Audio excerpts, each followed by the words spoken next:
Good evening, Bahamas. Coming up tonight on our news. 3 FNM MPs get the axe from their government jobs just hours apart. Cabinet ministers weigh in on what should happen to those 2 parliamentary secretaries that voted no. Press Secretary Anthony Newbold offering little details on those MPs who were reportedly fired. The BLB chairman reacts to the passing of the 2018-2019 fiscal budget.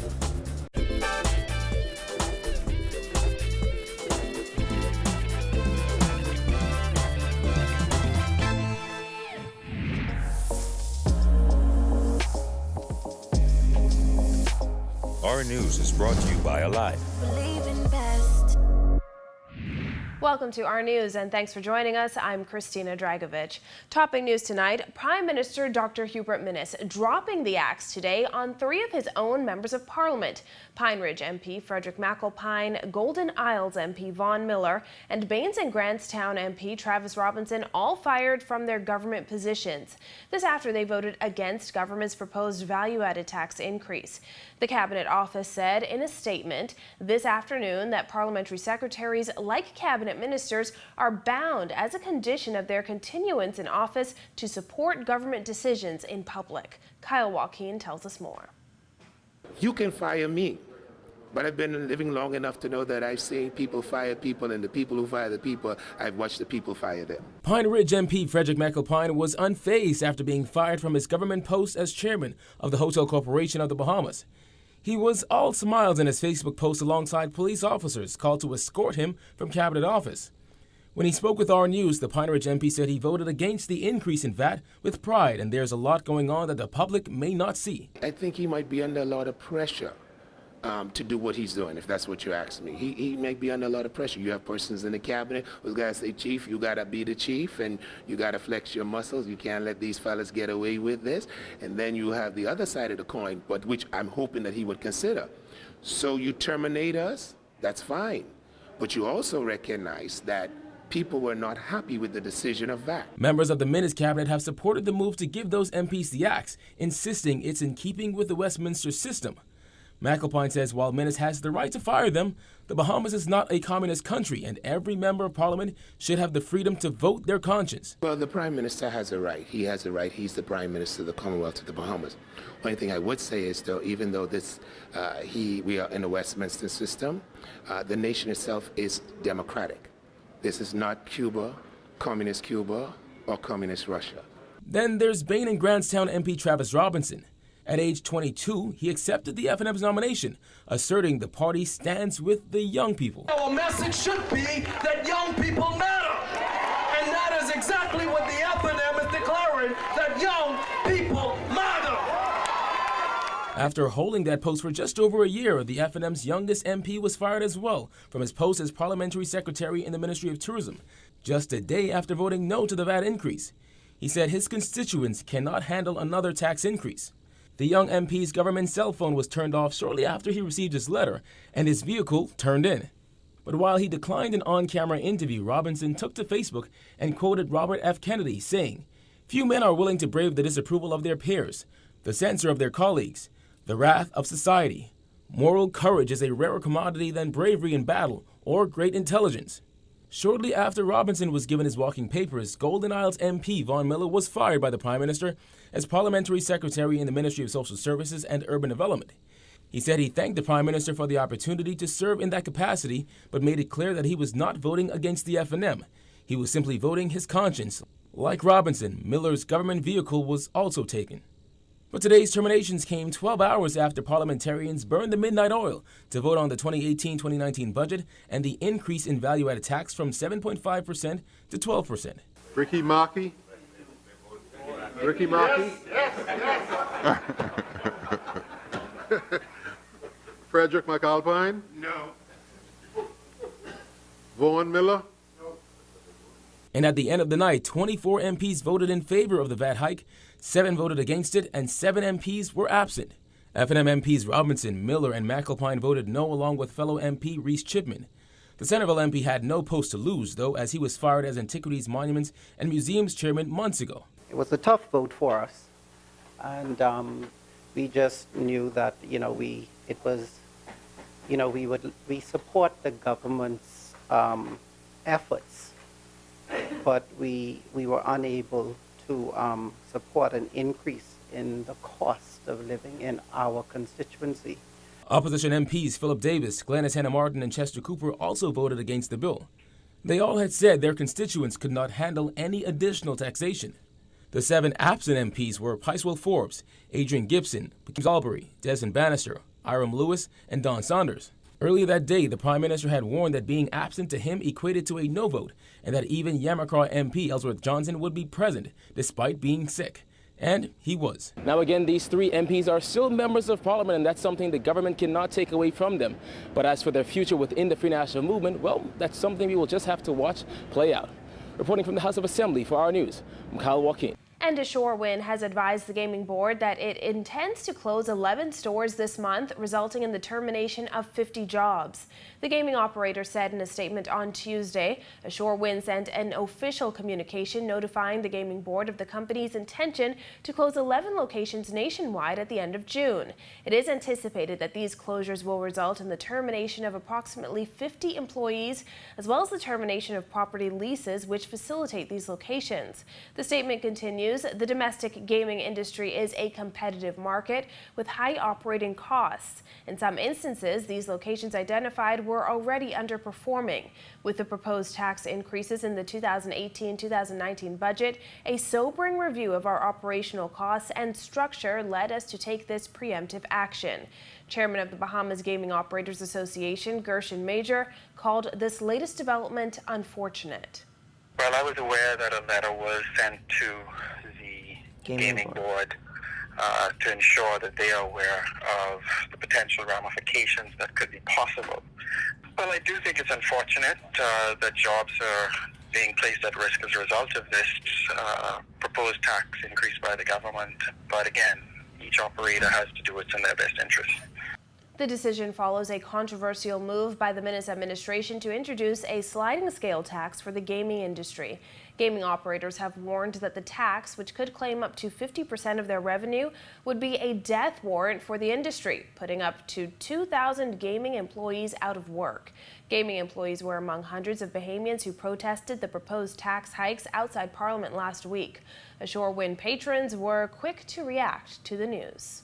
I think it's wrong, but they gotta do what they gotta do. But 11 stores, that's too much. That's losing jobs. People build jobs. Well, I'm not a proponent of gambling. However, based on what I've heard and read so far, it seems very discriminatory. Well, on the heels of the much-anticipated VAT bill vote, which resulted in 3 FNM MPs losing their jobs, members of the Minnis cabinet expressed disappointment in those MPs' decision to vote against the VAT hike. Jillian Gray has that angle. On the heels of the much-anticipated VAT bill vote, which did not receive the support of 4 FNM MPs, Health Minister Dr. Dwayne Sands said those members of Parliament with government posts did not deserve to keep them. I think that's the right thing to do. And if they don't resign, they should be resigned. If a minister, a parliamentary secretary was to disagree with the position of a government and it was of such a state to where you decide to vote against the government, then traditionally you don't even take your seat. You simply just walk around to the back bench and sit down. That's the way it happens. During separate meetings with the Prime Minister, Parliamentary Secretary in the Ministry of Tourism Travis Robinson, Parliamentary Secretary in the Ministry of Social Services Vaughn Miller, and Bahamas Hotel Corporation Chairman Frederick McAlpine were all relieved of their duties. Deputy Prime Minister Peter Turnquest says while he supports freedom of speech, he found the stance of those FNM MPs disappointing. Obviously, we're very disappointed that they would have taken the action that they did. But again, every man has to make his own decision, and we respect their views. Sands and Agriculture Minister Renwood Wells agreed that everyone has a right to stand on their convictions, but noted those convictions came with a heavy price. With the backbenchers, obviously they have a right to express their views as they would see fit, and I think the Prime Minister has spoken to what it is he'd like to see take place. Well, I think the member for Centerville expressed himself quite well when he said that, this is democracy. Democracy has to be able to live and breathe. But, you know, in life, there are no rewards or punishments, only consequences. Government's proposal to increase value-added tax to 12% has received widespread opposition. However, the finance minister maintains that the budget and tax increases are in the best interest of the Bahamas. It irritates me, quite frankly, when I hear people say that there's nothing in this for the poor. The fact of the matter is we went out to make sure that we protected and cushioned as much as we possibly can the effect of the increase on the most vulnerable. And that is reflected in the exemptions on the most basic items. Reporting for our news, I'm Julian Gray. Press Secretary Anthony Newbold offering few details on the reported firings of those VAT-opposing MPs. Jared Higgs tells us more. With 3 members of Parliament on the chopping blocks following their failure to support government's increase in value-added tax, Press Secretary Anthony Newbold says he was unaware that the terminations were taking place. As members of the press grilled him on reports that Prime Minister Dr. Hubert Minnis had fired Parliamentary Secretaries Travis Robinson and Vaughn Miller, as well as Hotel Corporation Chairman Frederick McAlpine, Newbold said he wasn't informed of any decision when he spoke to the Prime Minister this morning. Despite that, Newbold offered this message to those dissenting MPs. All of us, Anthony Newbold, all 19 cabinet ministers, and lots of people in the government of the Bahamas serve at the will and pleasure of Prime Minister Minnis. And as he appoints us, he can disappoint all of us. As word spread, Bahamians quickly took to social media, some commending the MPs for an ultimately sacrificial decision, while others insisted that the government's position was a simple one. You say, hey, I'm not going to support the VAT. Okay, but you know, we still need to engage in the Over the Hill initiative. We still need to build the airport in Long Island and north of Lutra. We still got to do those things. And logically, if you're going to get some opposition, you don't expect it from the people who are themselves saying to the public, listen, this is our government, we are here to help you out and do all these good things for you. You wouldn't expect that, logically, from those people who you expect to be the ones to carry your initiative along. Now, Newbold was asked how Prime Minister Hubert Minnis and Deputy Prime Minister Peter Turnquest justified their decision to increase VAT by 4.5% when they voted against the implementation of VAT just a few years ago. You can have a lot of positions. Prime Minister always says, I make my decisions based on the facts available to me at the moment. And if I have some different facts 5 minutes from now, I'll change my mind. Reporting for our news, I'm Jared Higgs. And Progressive Liberal Party Chairman Fred Mitchell is accusing Prime Minister Dr. Hubert Minnis of ramming that controversial 60% VAT tax hike down the throats of Bahamians. Mitchell says the fact that the Prime Minister could not even get every FNM MP to agree to the tax hike proves Minnis's taskmaster tactics are pushing the party closer to implosion. Jasmine Brown reports. The PLP chairman says since coming to office, the FNM has been its own worst enemy. However, he says their decision to pass the budget last night has perhaps been their biggest blow. Well, we think there's an implosion on the way. The VAT hike passed in the House of Assembly just after 12 a.m. 4 FNM MPs, including Travis Robinson, Vaughn Miller, Frederick McAlpine, and Reese Chipman, along with the 3 opposition MPs present, Philip Brave Davis, Glennis Hannah Martin, and Chester Cooper, voted no against controversial tax increases. Particularly interested in, of course, Travis Robinson, because he was the poster boy for the young face who was supposed to be the new chapter in the life of the country. And in the first year, or just after the first year, you're going to cut his head off. Robinson is parliamentary secretary in the Ministry of Tourism. As for the VAT hike, Mitchell says it's clear the Prime Minister is deaf to the public's roaring opposition.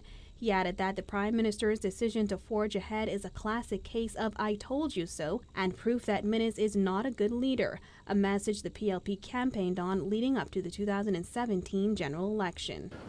He thinks he's big strong fella because he's able to stand up against the public. But the fact is, he came to office saying that he was going to listen to the public. And now, when he gets the first opportunity and the first test, he doesn't listen to the public. He goes against what the public says. So he'll pay the price for that, a political price. Reporting for our News, I'm Jasmine Brown. Still to come on our News, the National Honors Committee meets before the July 10th deadline. Plus, the PLP chairman responds to the Prime Minister's comments in Parliament. That's coming up when our News returns.